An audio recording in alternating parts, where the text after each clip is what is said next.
Buksan natin ang ating Biblia. Genesis chapter 22.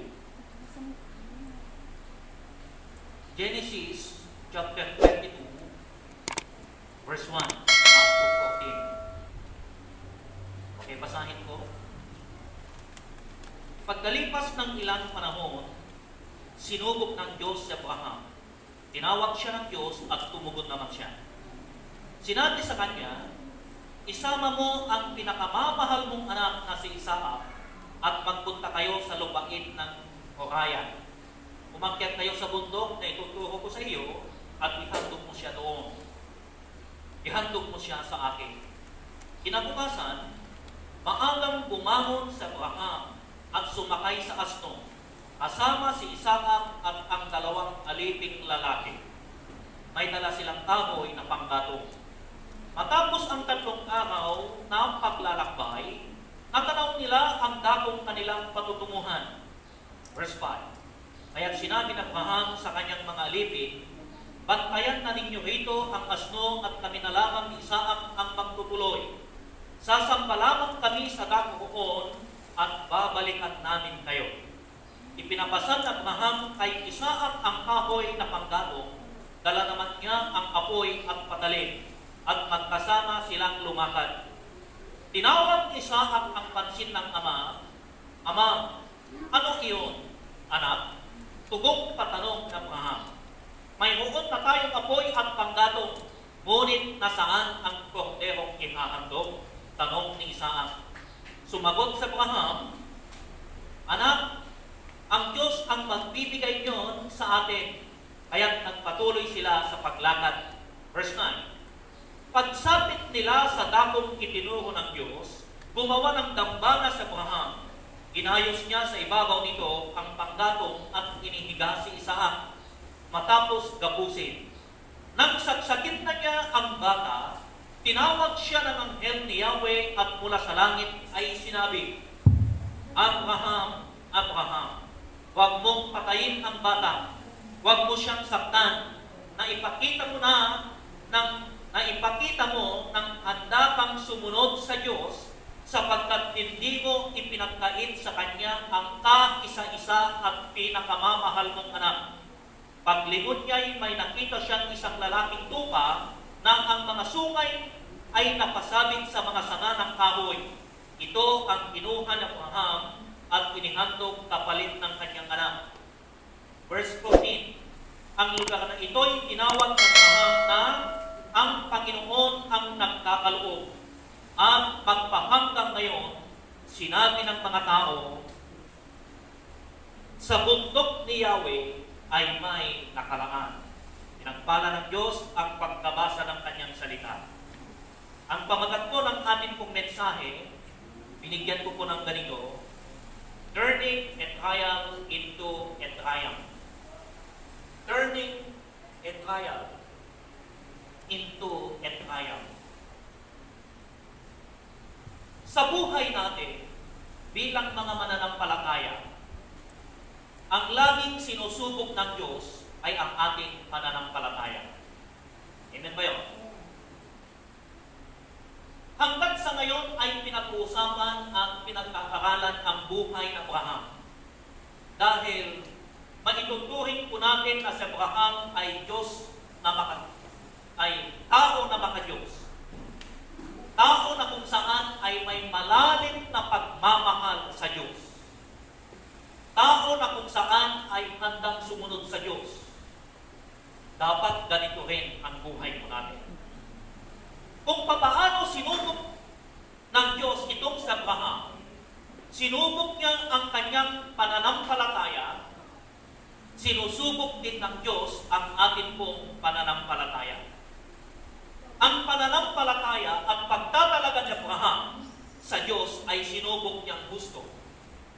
Inutusan siya ng Diyos na gawin ang isang bagay na tunay ng salungan at tamang pag-iisip at sa kanyang pagiging isang mapagmahal na ama na matagal na niyang minimithi. 25 taon na nanalangin itong si Abraham na magkaroon siya ng anak. At sa mahabang panahon na iyan na ginugol niya, dumating ang pagkakataon na sinubok ng Diyos ang kanyang pananampalataya. Ngayon, sa kwentong ito, may huuntong tatlong mabibigat na pagsubok sa kanyang pananampalataya. Ang una dito, makita natin, ang pagtawag na lisanin niya ang kanyang mga kababayan at ang kanyang bayan mismo. No? At ang kanyang bayan mismo. Ayun. Sabi dito, no? Verse 1, pagkalipas ng ilang panahon, sinubok ng Diyos sa Abraham. Verse 2, isama mo ang pinakamamahal mong anak na si Isaac. Makita natin, sa buhay ng Abraham bilang isang ordinaryong tao, mahirap para sa kanya ang sumunod. Kinakailangan lisanin niya ang lahat upang ito ay sumunod sa Diyos, pero hindi niya alam kung saan siya pupunta. Nakanasan niyo ba yun? Mayroong tumawag sa inyo, mayroong tao, dinadala ka kung saan-saan, pero wala talagang patutukuhan. Nakanasan niyo ba ang gano'n? Basta't kinakalagkat ka na lang, pero hindi mo alam kung saan talaga kayo pupunta. May mga karanasan po tayo na ganito. Pero itong sa Abraham, makita natin na parang salungat para sa kanya kung ano ang ninanais niya bilang isang ama. Nung tinugon ng Diyos ang kanyang panalangin na magkaroon siya ng anak, hiningi ng Diyos ang Isaac na ito sa kanya. At ang matindi dito, ayon sa pagkakasabi ng Biblia, isama mo ang pinakamamahal mong anak na si Isaac. Ngayon, makita natin ang pangangailangang magtiwala sa Diyos para sa pangako na kalakip ng pakikipagtipan nang hindi man lamang niya nakita ang katuparan sa loob ng 25 taon. Bakit? Alam natin na mahabang panahon ang ginugol ni Abraham patungkol sa bagay na ito na magkaroon ng anak. Pero itatalaga niya lamang ito para sa Diyos. At ang pagtatalaga ay hindi lamang basta ibigay, hindi lamang basta kaloob na ibibigay sa kanya, kundi ito ay papatayin. Ito ang mahirap para kay Abraham. Kanya nga lang, makita natin, ayon sa kwento na binasa po natin, ni kailan ay hindi nagdalawang isip itong sa Abraham, kundi sumunod sa Diyos kung ano ang ninanais ng Diyos para sa kanya, makipakita niya lamang na siya ay tunay na sumusunod at nagmamahal sa Diyos. Sa buhay po natin mga kapatid, ito ang pinakamahirap na gawin po minsan sa bahagi natin bilang isang mananampalataya. Amen. Pero sabi dito, turning a trial into a triumph. God's challenge to Abraham. Ang una, sabi dito sa una, Abraham and his divine orders. Abraham and his divine orders. A test of faithfulness. Sinubok ng Diyos ang katapatan ni Abraham. Bakit? Kasi alam niya na talaga namang mahal niya ang kanyang nag-iisang anak na si Isaac. Alam niyo ang matindi dito, kapag humingi ang Diyos natin yung pinakamanginang at kung ano ang hinihingi sa atin kung minsan ay yung mga bagay na tila masakit para sa atin na ibigay. Amen ba yun? Amen. Okay. Ngayon, balik tayo sa ating pong pinag-uusapan patungkol sa buhay ni Abraham. Sinubok ng Diyos ang kanyang pananampalataya, sinubok ng Diyos ang kanyang katapatan kung ito ay tunay na nagmamahal sa kanya. Nasubukan nyo na ba ito? Na may mga taong sumubok sa inyo, sinubok nila ang inyong katapatan. masusunod, tapat kayo sa inyong mga sasabihin, tapat kayo sa inyong mga gagawin para sa kanila. Kung mahal mo ako, kinakailangan ganito. Sinusubok kong minsan ang ating pagmamahal.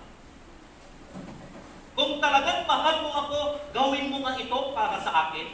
Sinusubok kong minsan ang ating katapatan. Kung mahal mo ako, okay, ito ang sasabihin mo para sa akin. Sinusubok din kung minsan kung gaano tayo katapat na magmahal, sumunod, lalo na sa atin pong mga panahon. So ito ang hiningi ng Diyos kay Abraham. So makita natin, sabi niya, isama mo ang pinakamamahal mong anak na si Isaac at magpunta kayo sa lupain ng Moriah. Umakyat kayo sa bundok na ituturo ko sa iyo at ihandog mo siya sa akin. Makita natin na inutusan sa Abraham na ihandog niya ang kanyang anak na si Isaac. Ang pinaka buod na larawan dito ay walang iba kundi ang atin pong Panginoong Yesus. Isaac typifies Jesus Christ.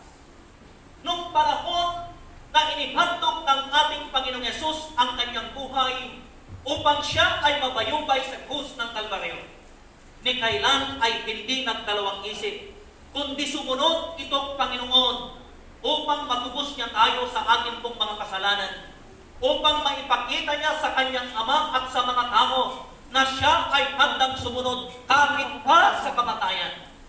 At ginawa ng ating pong Panginoong Yesus ang bagay na ito. Ganito rin ang ginawa ni Isaac sa kanyang ama.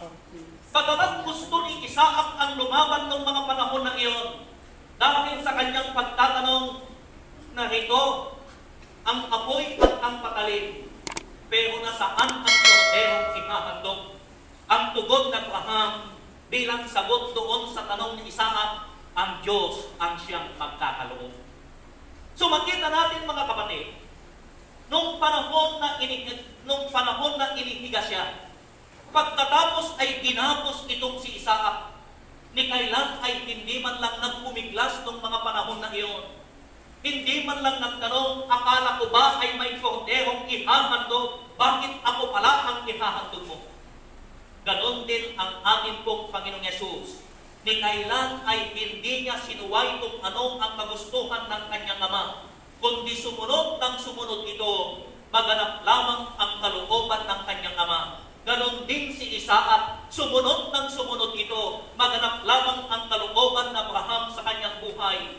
At ito rin ang hinihingi at hinahanap ng Diyos sa kasalukuyan, bilang ikaw at ako na nagmamahal sa Kanya, sumunod ka upang maganap ang kalooban ng Diyos sa buhay mo at sa buhay mo. Amen? Amen ba? Walang dahilan na hindi tayo susunod at magmahal sa Diyos. Dahil matagal na niyang ipinamalas sa atin na siya ang tunay na nagmamahal sa atin. Ang pag-ibig ng Diyos sa atin ay hindi mapapantayan. Walang maikukumpara sa pag-ibig ng Diyos. Dahil siya ang unang umibig sa atin. Amen? A test of faithfulness. Okay, ngayon, makita natin, itong sinasabi dito, sa pamamagitan ng pagsubok na ito, napilit ng Diyos si Abraham na harapin ang mga katanungan ito at liwanagin kung siya nga ba ay buong pusong may pagkatakot sa Diyos. Bakit? Hindi naman talagang hangad ng Diyos ang kamatayang pisikal ni Isaac, sapagkat di naglaho ay kanyang kinagulan ang paghahandog ng tao na isang kahumal-dumal na kasalanan. Subalit, nais nga niyang subukin ang pagtatalaga ni Abraham. Una sa lahat, alam natin, ang Diyos natin ay hindi Diyos na killer, o di kaya sabihin natin na mamamatay tao. Ni kailan ay hindi niya ninais na mamatay itong si Abraham, pero dapat niyang makita kung ito nga bang Abraham Abraham na ito ay susunod sa sinasabi ng Diyos. Dahil itong hinihingi ng Diyos sa kanya ay ang taong pinakamamahal niya. Minsan, hinihingi ng Diyos ang ating pong mga pinakamamahal upang italaga natin sa Kanya. Dahil yung mga pinakamamahal natin kung minsan, iyan ang Kanyang lubos na pinagseselosan. Buhay niyo ba yun? Tama ba? Kanino umiikot ang buhay natin? Tayo ba'y nabubuhay para sa atin pong kabiyak lamang? Tayo po ba ay nabubuhay para sa mga bagay-bagay lamang? Kanino umiikot ang aming pong buhay? Maraming mga tao umiikot ang kanilang buhay dahil sa kanilang mga cellphone. Tama ba? Mas marami ang panahon natin sa mga cellphone natin kumpara sa panahon natin sa Diyos. Amen. Umamin tayo sa bagay na iyan. Dahil mas marami ang panahon na inikukul natin sa mga paglalaro o di kaya kung ano-ano ang mga tinitingnan natin sa ating mga cellphone. Pero kapag ka maglaan tayo ng panahon para sa Diyos, kung minsan naiinip tayo, at kung minsan yung 25 minuto ay masyado ng mahaba para sa atin na ibigay. Amen ba? Kaya ang Diyos natin ay Diyos na mapaligupuin. Bakit? Dahil alam niya, siya ang nagbigay ng panahon para sa iyo. Siya ang nagbigay ng lakas para sa iyo. Pero ang tanong, kanino mo ba ginagamit ang lakas na iyan? Kanino mo ba ginagamit ang panahon na iyan? Kaya sabi dito, isama mo ang iyong pinakamamahal mong anak. Maaaring nung mga panahon na iyon, no? Si Isaac na lamang ang kanyang inaatupan. Siya na lamang ang pinaglalahanan na niya ng panahon. At nakita ng Diyos ang bagay na ito. Kaya kung minsan, sadyang niloloob ng Diyos na mawala sa atin ang mga bagay na pinakaiingatan natin upang tayo ay matuto. At kung minsan, yung buhay na napakainam para sa atin, ito ang isa sa mga hinihingi ng Diyos. Amen ba? No? A test of faithfulness. Pangalawa, tingnan natin sa pangalawa. Turning a trial into a triumph, number 2. Abraham and his dedicated obedience. Abraham and his dedicated obedience. Sabi dito, a test of focus. A test of focus. Sinubok ng Diyos ang kanyang pansin. Tingnan natin sa verse 3. Verse 3, sabi dito, kinabukasan, maagang bumangon si Abraham at sumakay sa asno, kasama si Isaac at ang dalawang aliping lalaki, may dala silang kahoy na panggato. Okay. Itagtag natin hanggang sa verse 5. Matapos ang 3 araw na paglalakbay, natanaw na nila ang dakong kanilang patutunguhan. Kaya't sinabi ng Abraham sa kanyang mga alipin, bantayan na ninyo rito ang asno at kami na lamang ni Isaac ang magtutuloy. Sasampa lamang kami sa dakuhuon at babalikan namin kayo. Okay. A test of focus. Alam nyo, kapag sinusubok ng Diyos ang ating pong atensyon, o di kaya yung ating pagtatalaga, kinakailangan magsakripisyo tayo. Sa binasa natin, maagang bumangon itong sa Abraham. Minsan mahirap para sa atin ang bumangon ng maaga. Amen? Amen ba yun? Pero itong sa Abraham, bumangon ng maaga, pagkatapos sumakay sa asno, kasama niya si Isaac at ang dalawa niyang aliping lalaki. Ilang araw ang paglalakbay? Maliwanag ang pagkakasabi ng Biblia, 3 araw na naglakad. si Abraham kasama si Isaac at ang dalawa nilang aliping lalaki. Kayo ba naman ang lumakad ng 3 araw? Pupuntahan nyo yung bundok na sasabihin ng Diyos sa inyo, pero talagang hindi nyo alam kung nasaan ang bundok na yan. Sa paglalakad nila, abay tanaw na nila ang kanilang pupuntahan. Ang sinabi ng Abraham sa dalawa niyang aliping lalaki, maiwan na kayo rito, kasama ninyo ang asno at kami na lamang ni Isaac ang pupunta doon. Sasamba kami doon at kami ay babalik sa inyo. Makita natin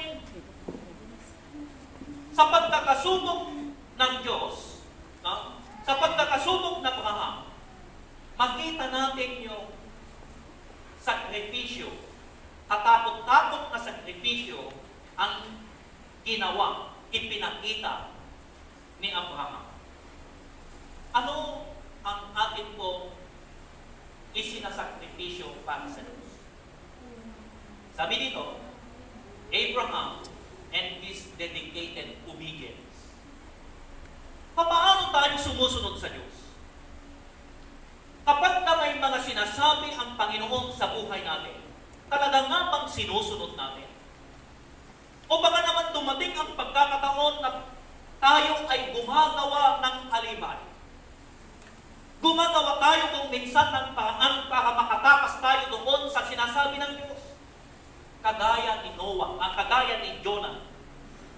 Itong si Jonah, inutusan na pupunta doon sa Ninive, pero siya ay naglayag papuntang Tarsis. At iyan ang sinasabi ng Biblia. So makita natin na sa kanyang paglalayag, gusto niyang takasan ang ipinapagawa ng Diyos sa kanya.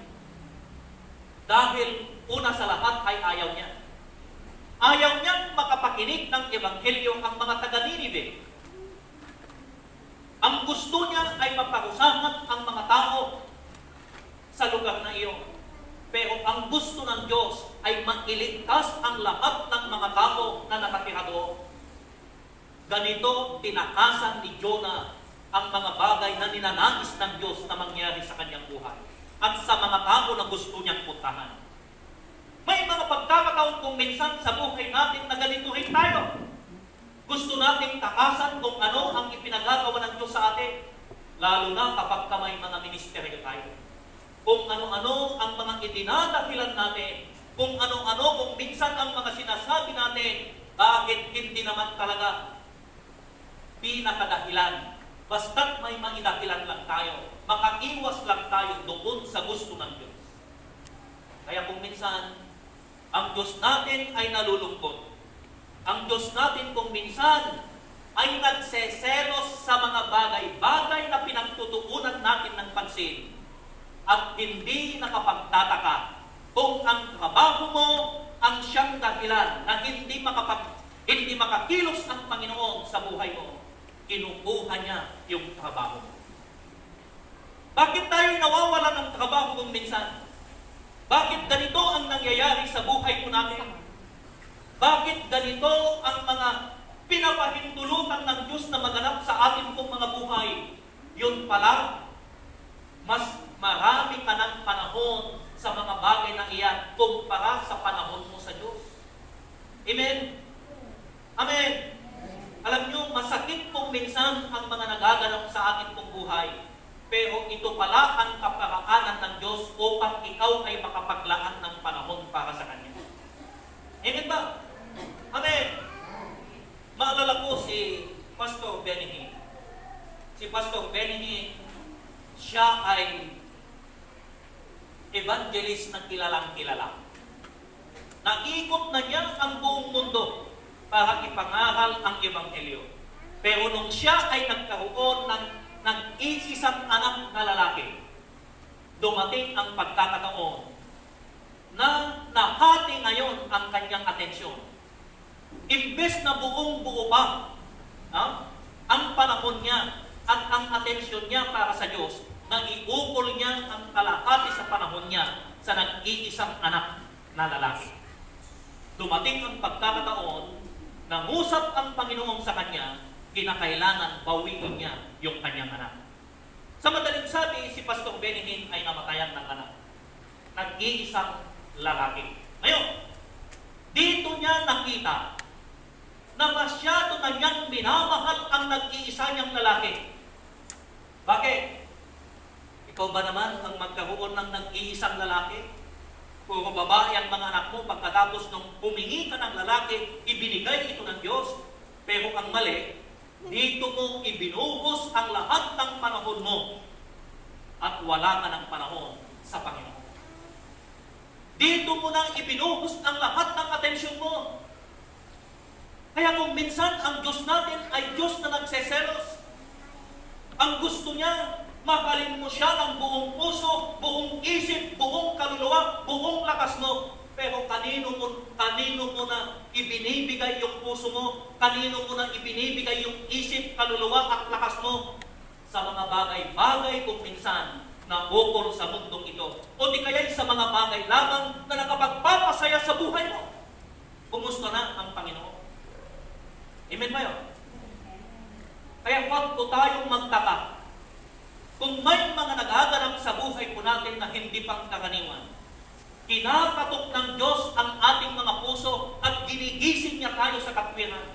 Ginigising niya tayo sa katotohanan na dapat makita natin na ang panahon na iniukol po natin sa mga bagay na iyan ay dapat para sa Diyos, hindi sa mga bagay-bagay na iyan. Amen ba?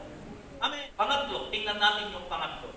Turning a trial into a triumph. Number 3, Abraham and this difficult obligation. Abraham and this difficult obligation. A test of fearlessness. Okay, sabihin natin fearlessness. Fearlessness. A test of fearlessness. Verse 9 and 10. Okay, tingnan natin ang verse 9. Pagsapit nila sa dakong itinuro ng Diyos, gumawa ng dambana si Abraham. Inayos niya sa ibabaw nito ang panggamo at inihiga si Isaac matapos gapusin. Nang saksakin na niya ang bata, tinawag siya ng anghel ni Yahweh at mula sa langit ay sinabi, Abraham, Abraham. A test of fearlessness. Abraham and his difficult obligation.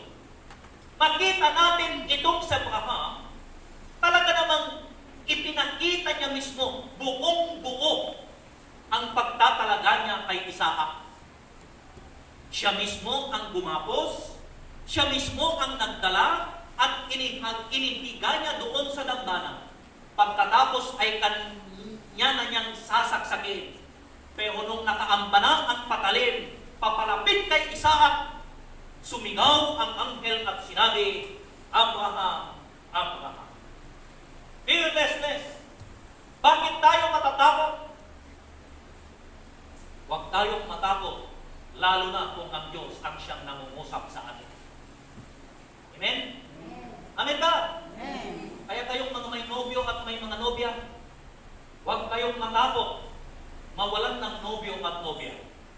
Lalo na kung nagkataon na ang nobyo at nobya nyo ay hindi nyo kasama sa paglilingkod. Kung nobyo at nobya nyo pa ngayon ay hindi nyo madala sa loob ng iglesia, mas mahirap mong madala kapag ka naging asawa mo na siya. Amen? Kaya proud ako sa mga may mga nobyo at may mga nobya na kapwa naglilingkod sa Panginoon. Dahil maaasahan mo na kapag nobya at nobya pa lamang, nobyo at nobya pa lamang, kasama mo na naglilingkod sa Diyos, nagkakaintindihan kayo. At ako'y naniniwala na kapag ang relasyon ninyo ay pinagpaparihan ng Panginoon, walang dahilan na hindi kayo magkasama sa loob ng iglesia habang panahon. Amen? Amen? Pero kung ngayon ay hindi nyo madala sa loob ng iglesia, pagkatapos dinadala nila kayo kung saan-saan at sumasama naman kayo, masisira lang ang buhay nyo. Huwag kayong matakot na mawalan, lalo na kung ipapahamak lang ang relasyon nyo sa Panginoon. Amen? Amen? Bakit natatakot kayo na mawalan? Kinakausap kayo ng Diyos. Oh, if you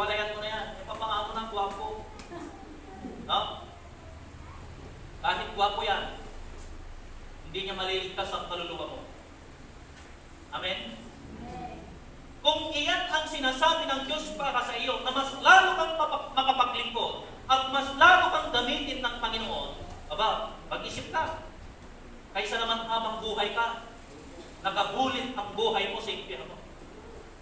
Mawalan ka ng relasyon sa Panginoon. Mawala ka sa pananampalataya. Mawala ka sa paglilingkod sa Diyos. Aantin ko naman ang guwapo at maganda kung sila naman ang dahilan na ma-impyerno ako.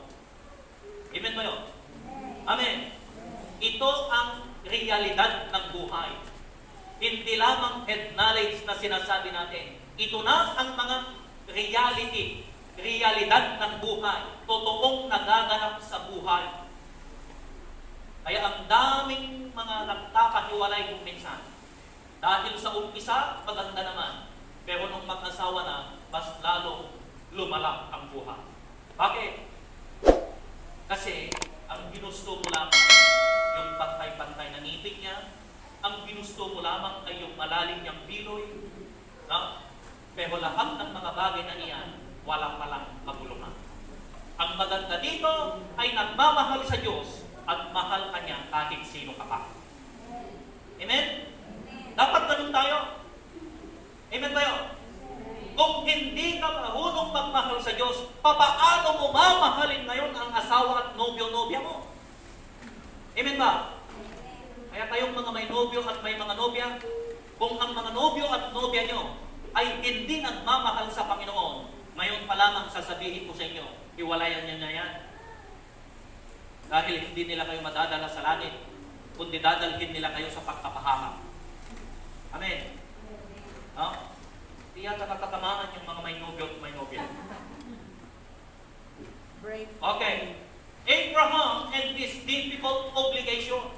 So makita natin, para bang napakahirap para sa kanya na gawin ang bagay na ito. Kanya nga lang, para patunayan niya na mahal niya, para patunayan niya na siya ay sumusunod sa Diyos, kailangan niyang gawin ito. Kahit buhay pa niya, kahit anak pa niya ang nakataya, kahit papatayin pa niya ang kanyang nag-iisang anak. Ang maganda dito, nung panahon na napatunayan niya, pang-apat, Abraham and his delightful outcome. Yan. Ito na ngayon, nung panahon na napatunayan niya. Abraham and his delightful outcome. Tingnan natin ang verse 11 up to 14. Okay. Tinawag siya ng anghel ni Yahweh at mula sa langit ay sinabi, Abraham, Abraham. Paglingon niya may nakita siyang isang lalaking tupa na ang mga sungay ay napasabit sa mga sanga ng kahoy. Ito ang kinuha ni Abraham at inihandog kapalit ng kanyang anak. Ang lugar na iyo'y tinawag ni Abraham na ang Panginoon ang nagkakaloob. Ang pagpahanggang ngayon, sinabi ng mga tao, sa bundok ni Yahweh ay may nakalaan. Sa bundok ni Yahweh ay may nakalaan. So makita natin mga kapatid, nung panahon na napatunayan niya na mahal niya at higit sa lahat sumusunod sa Diyos, at nakita na rin ng Diyos kung gaano kamahal ng Abraham, inihanda niya ang nag-iisang kordero ng mga panahon na iyon. Kapag nakita ng Diyos ang atin pong wagas na pag-ibig, nakita niya ang atin pong pagsunod sa Kanya ay walang reservation, walang dahilan na hindi tayo pagpalain ng Panginoon. Amen? Walang dahilan na hindi niya tayo pagpalain. At kung ipagpatuloy po natin ang pagbabasa, may pong talata dito na sinabi, dahil sa iyong pagsunod ay pagpapalain ang iyong lahi. Di ba kayo nagtataka? Iniingatan at pinagpapala ng Diyos ang inyong pamilya dahil sa inyong pagsunod sa Kanya. Amen? Dapat ito ang makita natin. Dahil sa pagsunod natin, dahil sa pagmamahal natin sa Diyos, kaya nga ang pagbuo ng Diyos sa ating mga pamilya ay laging sabihan, iniingatan tayo, pinagpapala niya tayo, tinutugon ang ating mga pangangailangan, at iniligtas sa anumang mga sakit at problema. Kapag ang Diyos ang siyang kumilos sa buhay po natin, bunga ng ating pagsunod at pagmamahal sa Kanya. Abraham and his delightful outcome. Amen? Favor of the Lord. So ito yung pabor ng Panginoon. Amen ba yun? Hindi talaga natin, ano yun? We cannot outgive God na sinasabi natin. Kapag may huot siyang hinihingi sa buhay natin, may huot at may huot talaga tayong maibibigay. Wala kang maidadahilan sa Diyos. Hindi mo pwedeng sabihin na, Lord, wala ako niyan. No. Dahil ang Diyos natin ay hindi hihingi kung wala siyang nakikita. Amen ba yun? Sinubukan mo bang hiningi ang isang bagay na wala sa Kanya? Paano yan? Hiningi mo ang isang bagay na wala sa Kanya? Kaya nga humihingi ang Panginoon dahil may huwag tayo. Nasa atin yan. Amen ba yun?